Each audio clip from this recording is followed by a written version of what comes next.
నమస్కారం సిటీ వార్తలకు స్వాగతం. అధికారులు ప్రజల సహకారం ఉంటే నగరాన్ని మరింత పరిశుభ్రంగా అభివృద్ది దిశగా ముందుకు తీసుకువెళ్తామని కమిషనర్ మయూర్ అశోక్ విజ్ఞప్తి చేశారు. గుంటూరు మున్సిపల్ కార్పొరేషన్ నూతన కమిషనర్ గా మయూర్ అశోక్ ఐఏఎస్ శనివారం అధికారికంగా బాధ్యతలు స్వీకరించారు. ఈ సందర్భంగా పలువురు అధికారులు సిబ్బంది ఆయనకు శుభాకాంక్షలు తెలిపారు. బాధ్యతలు స్వీకరించిన అనంతరం మయూర్ అశోక్ మీడియాతో మాట్లాడారు. గుంటూరు నగర అభివృద్దే తమ ప్రథమ లక్ష్యమని తెలిపారు. పారిశుధ్యం, డ్రైనేజ్, తాగునీరు, రహదారులు, స్ట్రీట్ లైట్స్ వంటి మౌలిక సదుపాయాలపై ప్రత్యేక దృష్టి సారిస్తామని స్పష్టం చేశారు. అలాగే ప్రజల సమస్యలను సత్వరమే పరిష్కరించేలా చర్యలు తీసుకుంటామని, పాలనలో పారదర్శకత, బాధ్యతాయుతమైన పని విధానాన్ని అమలు చేస్తామని పేర్కొన్నారు. ఈ కార్యక్రమంలో కార్పొరేషన్ అధికారులు పాల్గొన్నారు.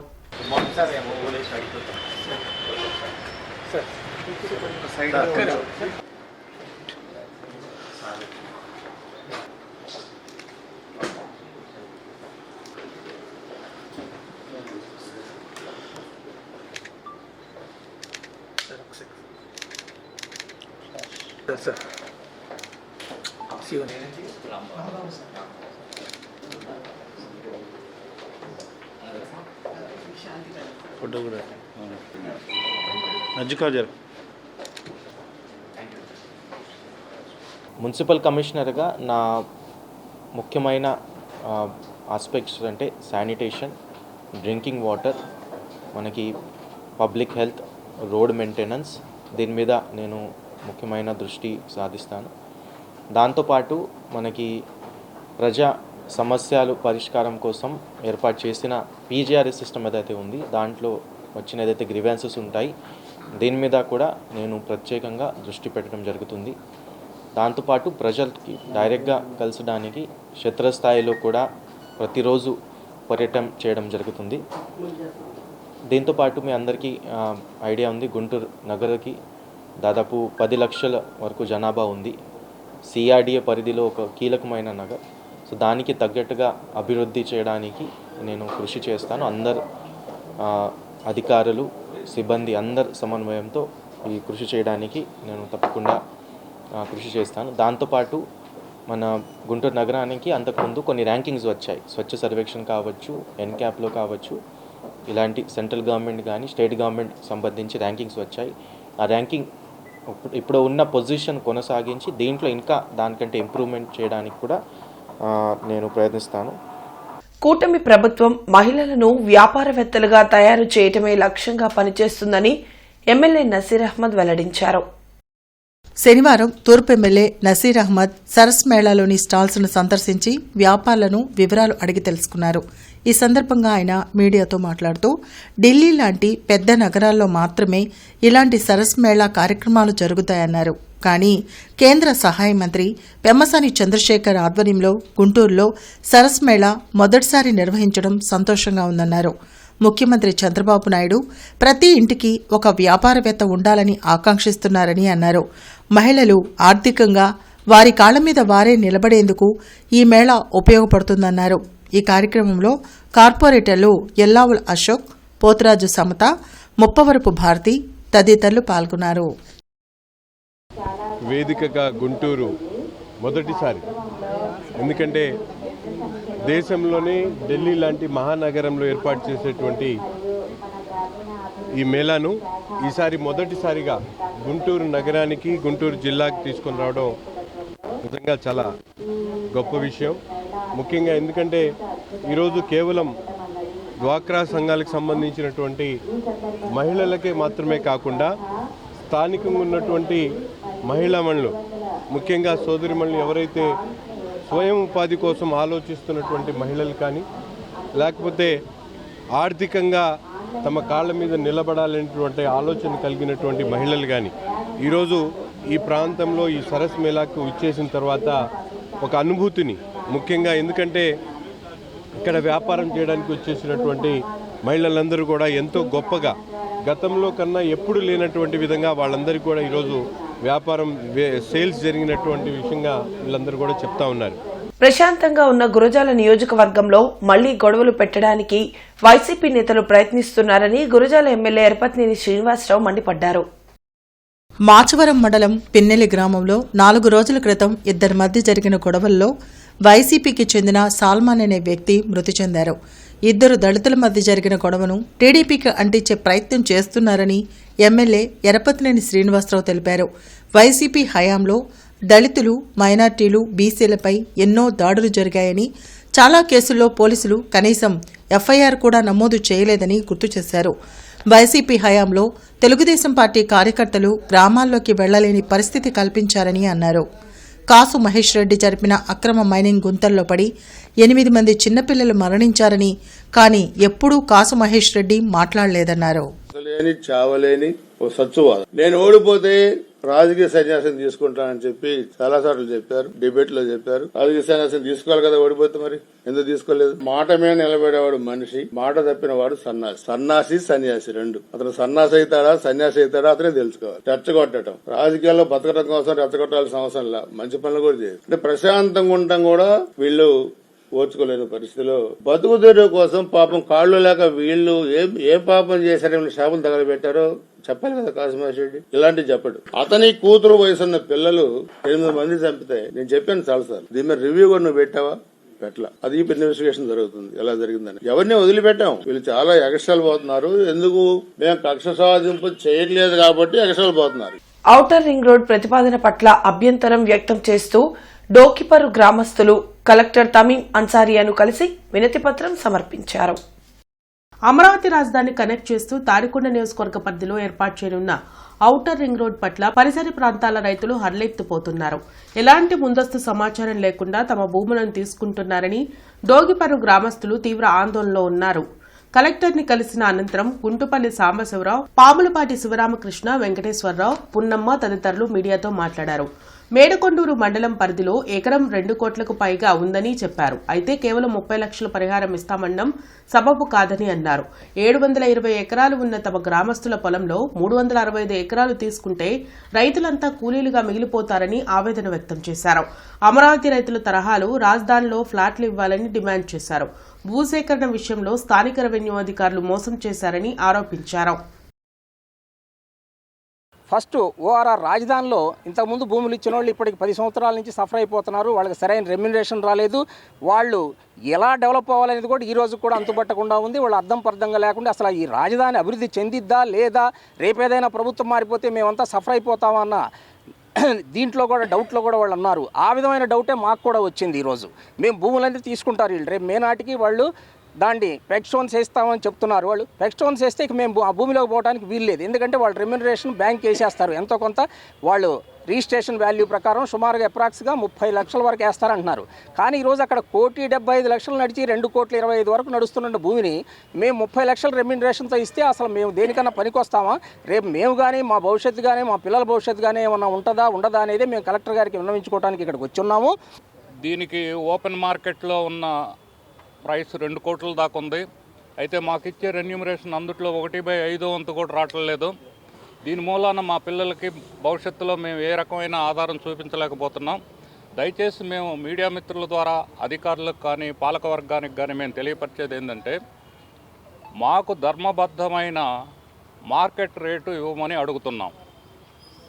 ఒకవేళ అలా వీలు కాకపోతే ఇప్పుడు వారు చెప్పినట్టు రాజధాని రైతులు రాజధానికి భూములు ఇచ్చి త్యాగమూర్తులైతే ఔటర్ రింగ్ రోడ్డుకి పొలాలు భూములు ఇచ్చేవాళ్ళు కూడా త్యాగమూర్తులుగానే పరిగణించి వాళ్ళకి జరిగినట్టే మాకు కూడా న్యాయం చేయమని మీడియా మిత్రుల ద్వారా పాలకవర్గానికి అధికారులకి తెలియపరుచుకుంటున్నాం. ధన్యవాదాలు. దొగుపర్రు ఇలాకాలో మాకు 1 ఎకరం పొలం ఉందండి. ఆ తల్లిదండ్రుల నుంచి వచ్చింది మాకు 1 ఎకరం. ఆ ఎకరం మొత్తం కూడా 1 ఎకరం 3 సెంట్లు మొత్తం దీంట్లో పోతుంది. అక్కడ మార్కెట్ వాల్యూ వచ్చేసి మాకు సుమారుగా 1.5 కోటి దాకా నడిచినా కానీ మేము వద్దులే, తర్వాత ఎప్పుడో భవిష్యత్తులో మనకు బాగుపడుద్ది, అమరావతి రాజధాని అయితే బాగుపడుద్ది అని ఉంచుకున్నాం. ఇంకో ప్రాబ్లం ఏంటంటే, మేము ఆడపిల్లలకి పసుపు కుంకుమ కింద ఇచ్చాం. అది 1.5 కోటి ఉందని చెప్పాం మేము అక్కడ. ఈరోజు మీరు ఇచ్చే 30 లక్షల్లో ఆడపిల్లలకు 15 లక్షలు చేతిలో పెట్టి మిగిలిన డబ్బులు మేము ఎక్కడి నుంచి తెచ్చివ్వాలి? మా ప్రాబ్లం. ఎక్కువ మందికి ఆడపిల్లలకు పొలాలు ఇచ్చుకుంటాం మేము. వాళ్ళకి రేపొద్దున ఇవ్వాలనంటే నేను ఐఎమ్ గోయింగ్ టు రిటైర్, నాకు మహా అయితే ఒక 40-50 లక్షలు వస్తాయండి. ఇవి నేను వాళ్ళకి ఇచ్చి ఎక్కడన్నా సహాయం కోసం ఎదురు చూడాలి. నా పరిస్థితి అది. వాళ్ళకి సమాధానం చెప్పలేను. గవర్నమెంటు నమస్కారం పెట్టి వేడుకుంటున్నాను, మాకు సరైన రెన్యూమరేషన్ ఇవ్వండి. ఓఆర్ఆర్ వస్తే తగ్గిన వాళ్ళంతా అదృష్టవంతులు, మేమెందుకు దురదృష్టవంతులం కావాలి? మేమేం పాపం చేశాం? మాకు కూడా మంచి రెన్యూమరేషన్ ఇవ్వండి, మాకు న్యాయం చేయండి అని ముఖ్యమంత్రిని వేడుకుంటున్నాం. ధన్యవాదాలు. తీసుకునేది ఏంటంటే మా నాన్న నాకు 1 ఎకరం పెట్టాడండి. మాకు పొలమే లేదు. ఆ ఎకరం కూడా ఇటు రోడ్డు కింద పోతుందని చెప్పారు. అది మాకు తెలియదు. పాస్ పుస్తకాలు ఇస్తున్నారని సచివాలయం కాడికి పోతే వాళ్ళు వాళ్ళోట వీళ్ళోట తెలిసి మీ నెంబర్ కూడా ఉందన్నారు. మేము ఎట్టకట్ట రాయక కష్టం చేసుకొని పిల్లకి 1 ఎకరం కొనుక్కొని మా అమ్మాయికి పెళ్లి చేసి కట్టం కింద ఇచ్చాం. ఆ ఎకరం కూడా పోతుందంట. మా అమ్మాయికి ఇచ్చింది కూడా ఆడపిల్లకి. అల్లుడు గారు ఆ ఎకరం పోతే మా పరిస్థితి ఏంది మీరే చూసుకోవాలి. ఇప్పుడు 2 కోట్లు అమ్ముతుంది. ఆ 2 కోట్లన్నా ఇవ్వండి, లేకపోతే మీ అమ్మాయిని మీ ఇంటికి పంపిస్తాము ఆరేం చెబుతున్నారు. ఇటు మా ఆయన ఊరుకోవట్లేదు నన్ను. రాజ్యాంగం ప్రజాస్వామ్యం పట్ల వైకాపాకి గౌరవం లేదని మంత్రి పార్థసారథి అన్నారు. అమరావతిపై విషం చిమ్మేలా జగన్ మాట్లాడుతున్నారని మంత్రి పార్థసారథి మండిపడ్డారు. వైకాపా నాయకులకు ప్రజలు, రైతుల సమస్యలపై చిత్తశుద్ది ఉంటే అసెంబ్లీకి వచ్చి ప్రశ్నించాలని సవాల్ చేశారు. 3 రాజధానుల పేరుతో జగన్ 5 ఏళ్ల పాటు కాలయాపన చేసి ఒక్క రాజధానిని కూడా నిర్మించకుండా రాష్ట్రాన్ని అయోమయంలోకి నెట్టిన తుగ్లక్ పాలనను ప్రజలు చూశారన్నారు. 2024 ఎన్నికల్లో ప్రజల ఆగ్రహానికి గురైన వైకాపాకి అమరావతి పాపమే శాపమై కేవలం 11 సీట్లకే పరిమితమైందని ఆక్షేపించారు. మీకేదైనా అవగాహన లేకపోతే కామ్గా కూర్చోండి. లేదు మీకు ఏదైనా అవగాహన ఉండి రాజధాని ఈ విధంగా ఉండాలని కానీ, లేదు మీ పార్టీ కార్యకర్తలు ఏదైనా అమరావతి గురించి ఏదైనా అభిప్రాయాలు తెలియజేస్తే మీరు రండి అసెంబ్లీకి.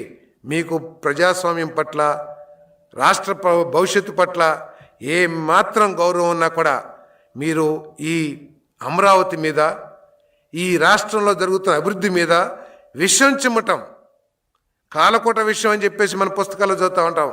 తాచుపాము విషయం కంటే కూడా డేంజర్ అయిన విషయాన్ని ఈ రాష్ట్ర భవిష్యత్తు మీద వైఎస్ఆర్ కాంగ్రెస్ పార్టీ చిమ్ముతుందని చెప్పేసి నేను మనవి చేస్తా ఉన్నాను. ఆదివారం ముస్లిం యునైటెడ్ ఫ్రంట్ ఆధ్వర్యంలో గుంటూరు పార్లమెంట్ నియోజకవర్గ స్థాయి సమావేశం తెనాలిలో జరగనుంది. ఈ సందర్భంగా అధ్యక్షులు మహమ్మద్ కలీం మీడియాతో మాట్లాడారు. తెనాలిలో జరిగే సమావేశంలో ప్రస్తుతం ముస్లింలు ఎదుర్కొంటున్న సమస్యలపై చర్చించడం జరుగుతుందన్నారు. అంతేకాకుండా ముస్లిం ధార్మిక సంస్థలు వక్ఫ్ భూములను భూసేకరణ ద్వారా రాష్ట్ర ప్రభుత్వం సేకరించేందుకు జరుగుతున్న విధానంపై నిర్ణయం తీసుకోవడం జరుగుతుందన్నారు. ఈ కార్యక్రమంలో ప్రతి ఒక్కరూ పాల్గొని జయప్రదం చేయాలని కోరారు. ఆ 72 ఎకరాలకు 6 కోట్ల రూపాయలు సంవత్సరం ఆదాయం రావాలా? ఏదైతే టైటిల్ మారకుండా అంజుమన్ పేరిటనే ఉండి మీరు లాంగ్ లీజ్ అంటే లీజుకి టైటిల్ మారదు. ఏదైతే లాంగ్ లీజ్ ఉందో ఆ లాంగ్ లీజ్ ప్రకారం మీరు సంవత్సరానికి ఆ 72 ఎకరాలకు 6 కోట్ల రూపాయలు తీసుకొని వస్తే ముస్లిం యునైటెడ్ ఫ్రంట్ ఈ రోజునే ఇప్పుడే ఈ ఉద్యమాన్ని విరమించుకుంటాం మేము. ఆ తర్వాత మేము కూడా మీతో పాటు కలిసి పనిచేస్తాము. అదేవిధంగా మిమ్మల్ని గుంటూరు ముస్లింల తరఫున పౌర సన్మానం కూడా చేస్తామని చెప్పేసి నేను మీకు ఈ మీడియా ద్వారా తెలియజేసుకుంటా ఉన్నాను. హలో కార్మిక చలో ఖమ్మం కార్యక్రమాన్ని జయప్రదం చేయాలని ఏఐటీయూసీ సిపిఐ నేతలు పిలుపునిచ్చారు. భారత కమ్యూనిస్టు పార్టీ 100 సంవత్సరాల ముగింపు సభ ఆదివారం ఖమ్మం నగరంలో జరిగింది. ఈ కార్యక్రమానికి ఏఐటీయూసీ నగర ముఠా కార్మిక సంఘం ఆధ్వర్యంలో పెద్ద ఎత్తున కార్మికులు పాల్గొని జయప్రదం చేయాలని సిపిఐ జిల్లా కార్యదర్శి కోటా మాల్యాద్రి, హమ్మాలి ముఠా ఫెడరేషన్ రాష్ట్ర అధ్యక్షులు చల్లాచిన ఆంజనేయులు కోరారు. ఈ కార్యక్రమంలో నగర ముఠా కార్మిక సంఘం అధ్యక్షులు జి సురేష్ బాబు, ఏఐటీయూసీ నగర అధ్యక్షులు రావుల అంజిబాబు తదితరులు పాల్గొన్నారు. ఖమ్మం పట్టణంలో జరిగే ఆ ముగింపు సభను మరి పెద్ద ఎత్తునంతా కూడా పాల్గొని విజయవంతం చేసే దాంట్లో భాగంగా ఈరోజు ఈ సమావేశం జరుగుతూ ఉంది. పాల్గొన్న అందరికీ మరి సిపిఐ జిల్లా సమితిన తరపున ధన్యవాదాలు తెలియజేస్తూ దీనికి మరి అధ్యక్షత వహించిన అంజిబాబు గారు, అట్లాగే ఫెడరేషన్ రాష్ట్ర అధ్యక్షులు ఆంజనేయులు గారు, మరి సురేష్ గారు, అట్లాగే ఏఎస్ఎఫ్ జిల్లా కార్యదర్శి శశి గారు, మేస్తులంతా కూడా నాని గారు, మన వెంకట్రావు గారు తదితరులంతా కూడా పాల్గొంటూ ఉన్నారు. వాళ్ళందరూ కూడా ధన్యవాదాలు తెలియజేస్తూ మరి ఈ పోరాటాల గడ్డ ఖమ్మంలో జరిగే మరి ప్రదర్శన బహిరంగ సభలో పెద్ద ఎత్తున పాల్గొనాలని మీ అందరినీ కూడా నగర ప్రజలను కోరుతా ఉన్నాం. ఈ పార్టీ 100 సంవత్సరాల ఉత్సవం ఖమ్మంలో జరుగుతూ ఉంది. ఈ ఉత్సవానికి 5 లక్షల మంది కార్మికులు హాజరవుతూ ఉన్నారు. ఆ కార్యక్రమానికి తెలంగాణ ముఖ్యమంత్రి రేవంత్ రెడ్డి ఆయన మంత్రివర్గం కూడా దాంట్లో పాల్గొంటుంది. దాంతోపాటుగా ప్రపంచంలో ఉన్నటువంటి 40 దేశాల ప్రతినిధులు కూడా ఆ కార్యక్రమంలో పాల్గొంటూ ఉన్నారు. ఆ కార్యక్రమాన్ని జయప్రదం చేయడం కోసము కార్యకర్తలు ఏఐటీసీ శ్రేణులు కదులుతూ ఉన్నాయి. వాళ్ళ కోసమే ఈ సమావేశం ఏర్పాటు చేయడం జరిగింది. మెగాస్టార్ చిరంజీవి నటించిన మనశంకర Varaprasad cinema director Anil Ravipudi Guntur Nath theatre మైత్రి మాల్స్ లో శనివారం సందడి చేశారు. చిత్ర విజయోత్సవంలో భాగంగా గుంటూరు వచ్చి అనిల్ అభిమానులను కలిశారు. ఈ సంక్రాంతికి మాత్రమే కాకుండా ప్రతి సంక్రాంతికి అభిమానుల ముందుకు వస్తానని చెప్పారు. మెగాస్టార్ అభిమాన సంఘ నాయకులు మేకల రవీంద్ర, ఆళ్ల హరి తదితరులు పెద్ద ఎత్తున పాల్గొని అనిల్ రావిపూడిని సత్కరించారు. నేను హ్యాపీగా సినిమా అద్భుతంగా ఆడుతుంది. అద్భుతమైన రెవెన్యూస్ గత 5 రోజులుగా చిరంజీవి గారి కెరీర్ లో బిగ్గెస్ట్ గ్రాఫ్ గా నిలబడింది సినిమా. సో హ్యాపీగా ట్విట్టర్ లో పోస్టులు రివ్యూలు చూసుకుంటూ సంతోషంగా ఉండొచ్చు కదా. ఎందుకు వస్తున్నాం అంటే ఇంత పండగ చేస్తున్న ప్రేక్షకుల మధ్యలో ఒకసారి కనపడి హాయ్ చెప్తాను. మీ అందరికి ఒకసారి కనపడి హాయ్ చెప్తామని వచ్చింది. నాకు పండగ ఎక్కడ ఉంది అక్కడ లేదు, అందుకే మీ దగ్గరకు వచ్చాను. Thank you. మళ్ళీ ఇంకొక సంక్రాంతి విజయాన్ని నాకు ఇచ్చినందుకు, అలాగే మెగాస్టార్ చిరంజీవి గారికి మరిచిపోలేని విజయాన్ని ఇచ్చినందుకు థ్యాంక్ యూ. అలాగే విక్టరీ వెంకటేష్ గారు చిరంజీవి గారు ఎలా ఉన్నారు కలిసి యాక్ట్ చేస్తే మళ్ళీ చూడాలందా? ఓకే. అలాగే ఈ సంక్రాంతికి నేను ఒకటి గమనించాను. గుంటూరు ప్రభుత్వ సమగ్ర ఆసుపత్రిని జిల్లా కలెక్టర్ ఏ తమీం అన్సారియా శనివారం తనిఖీ చేశారు. నిర్మాణంలో ఉన్న మాతృ శిశు ఆరోగ్య కేంద్రాన్ని ఇతర వార్డుల్లో కలెక్టర్ పర్యటించారు. మాతృ శిశు ఆరోగ్య కేంద్రం పనులు త్వరగా పూర్తి చేయాలని సూచించారు. అప్రోచ్ రహదారి పనులు ఇంకా మిగిలి ఉన్న పనుల వివరాలు అడిగి తెలుసుకున్నారు. ఆసుపత్రి ఆవరణ పరిశుభ్రంగా ఉండాలని ఆదేశించారు. ఆసుపత్రికి విచ్చేసే వారికి మంచి వైద్య సేవలు అందాలని స్పష్టం చేశారు. ఈ నెల 20వ తేదీ వరకు ఎన్టీఆర్ కళా పరిషత్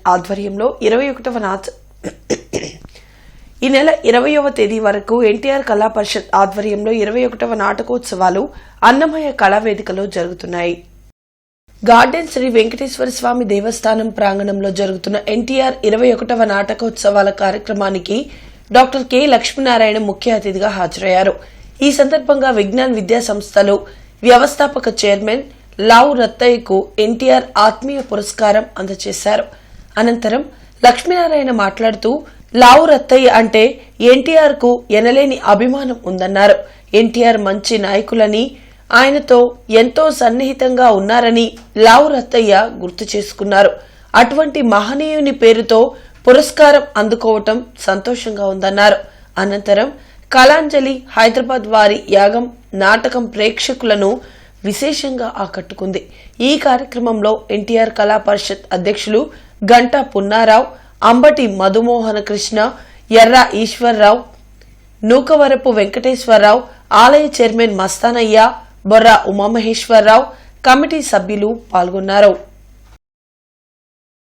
10,000 మంది అంటే it's not a small thing. ఒక గవర్నమెంట్ చేయాల్సిన పని మనం ప్రతి సంవత్సరం 10,000 మందికి ఉద్యోగాలు ఇప్పిస్తున్నాం. గొప్పగా అవుతుంది. 10,000 మంది ఫ్యామిలీస్ ఒక చిన్న స్థాయి నుంచి పై స్థాయికి ఎదగటానికి మన వంతు సహాయం చేస్తున్నాం. అది చాలా తృప్తినిస్తుంది. అది చాలా పర్పస్ఫుల్ గా ఉంది. వెల్ఫేరిజం కు డెఫినిషన్ ఆయనే. ఈ రోజు మిగతా వేరు రూపాల్లో వచ్చిన చిత్తశుద్ధితో చేసిన నాయకుడు ఎన్టీఆర్. అందుకనే ఏ రాష్ట్రంలో అయినా కేంద్రంలో తీసుకొచ్చిన బిల్స్, ఈరోజు ఉమెన్ ఎంపవర్మెంట్ గురించి కానీ, అధికార వికేంద్రీకరణ మండల సిస్టమ్ కానీ,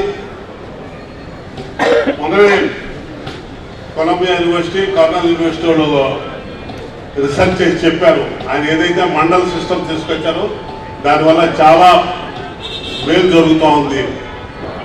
పిన్నెల్లి గ్రామానికి చెందిన దళిత యువకుడు మండా సాల్మాన్ హత్యకు నిరసనగా జిల్లా ఎస్సీ సెల్ నేతలు అంబేద్కర్ విగ్రహం వద్ద నిరసన తెలిపారు. లార్జ్ సెంటర్లోని అంబేద్కర్ విగ్రహం వద్ద జరిగిన ఆందోళన కార్యక్రమానికి అంబటి మురళీకృష్ణ, మందపాటి శేషగిరిరావు, పానుగంటి చైతన్య, ఎస్ఎస్ఎల్ అధ్యక్షులు సురేంద్ర హాజరయ్యారు. ఈ సందర్భంగా వారు మాట్లాడుతూ పల్నాడు జిల్లాలోని పిన్నెల్లి గ్రామంలో 350 కుటుంబాలను సాంఘిక బహిష్కరణ చేసి వారి ఆస్తులను దోచుకున్నారని మండిపడ్డారు. ఈ క్రమంలోనే సాల్మాన్ హత్య కూటమి నాయకులు చేశారని ధ్వజమెత్తారు. పోలీసుల నిర్లిప్తత కారణంగానే మండా సాల్మాన్ హత్య జరిగిందన్నారు. దళితుల మధ్య చిచ్చుపెట్టి కూటమి నేతలు లబ్ధి పొందాలని చూస్తున్నారని ఆవేదన వ్యక్తం చేశారు. బాధ్యులపై వెంటనే చర్యలు తీసుకోవాలని డిమాండ్ చేశారు. ఈ కార్యక్రమంలో పాటిబండ్ల కిరణ్, బత్తుల దేవానంద్, పరిసపోగు శ్రీనివాస్, ఇతర ఎస్సీసీఎల్ నాయకులు, మైనార్టీ నాయకులు పాల్గొన్నారు. ఇంతకుముందు కారంచేడు సంఘటనలు జరిగాయి, అదేవిధంగా చుండూరులో సంఘటనలు జరిగాయి.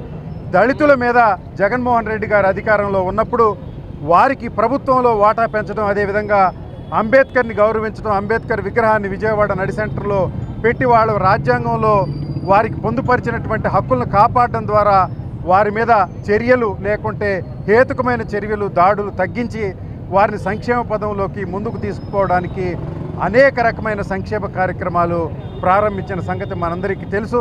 5 సంవత్సరాలు దళితులు ఎంతో సుఖశాంతులతో బతికారు. ప్రభుత్వం మారిన వెంటనే పలు సంక్షేమ కార్యక్రమాలు నిలుపుదల చేశారు.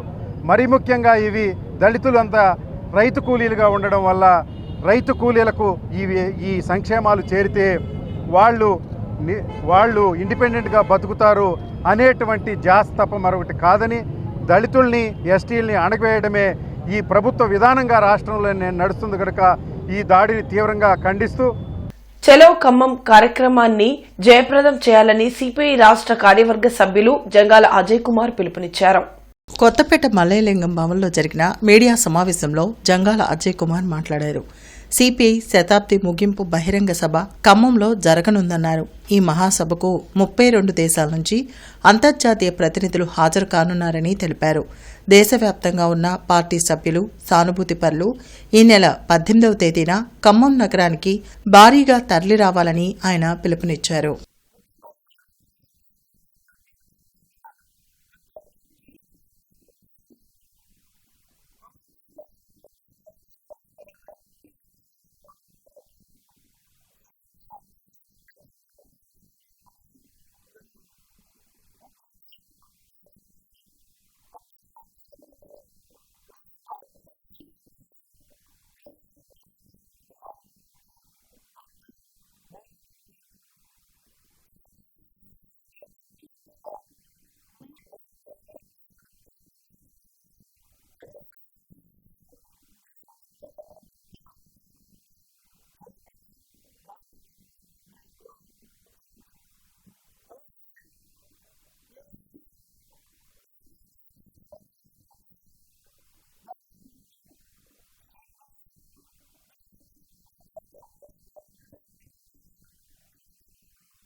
వైఎస్ఆర్సీపీ గత 5 సంవత్సరాలుగా ముస్లింలకు సంబంధించిన ఆస్తులను కాపాడుతుందని వైఎస్ఆర్సీపీ మైనార్టీ ప్రెసిడెంట్ పఠాన్ సైదాఖాన్ తెలిపారు.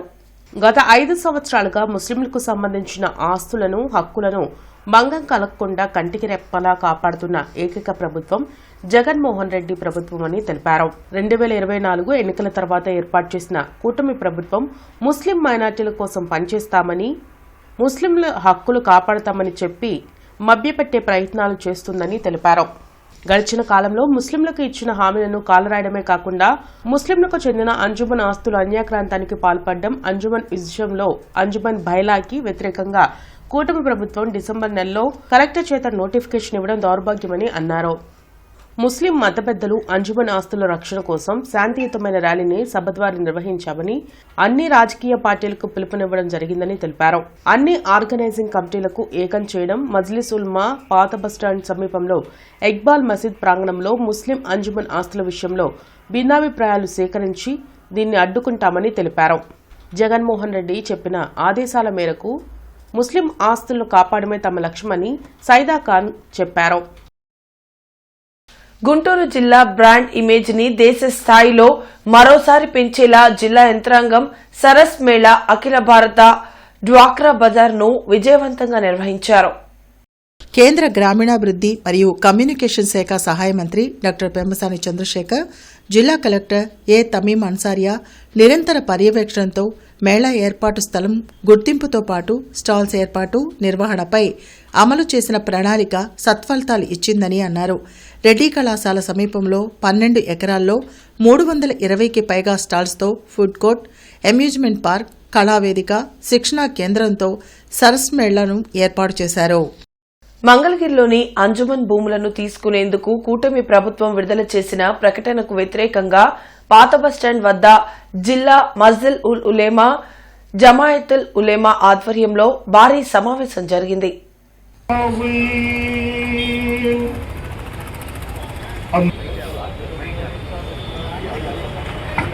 కాబట్టి ప్రభుత్వానికి దీనిపైన తీసుకునే హక్కు 1% కూడా లేదు. అయినప్పటికీ కూడా ఈ ప్రభుత్వం తన యొక్క అధికారంతో, తన యొక్క రాజకీయ బలంతో, తన యొక్క నైపుణ్యంతో ఈ భూమిని లాక్కోవాలని ప్రయత్నం చేస్తా ఉంది. దీనిపైన ఈ పోరాటం చేస్తా ఉన్నాం. ఈ పోరాటానికి కూడా వైఎస్ఆర్ కాంగ్రెస్ పార్టీ, మా నాయకుడు జగన్మోహన్ రెడ్డి గారు కూడా సిద్ధంగా ఉన్నారు.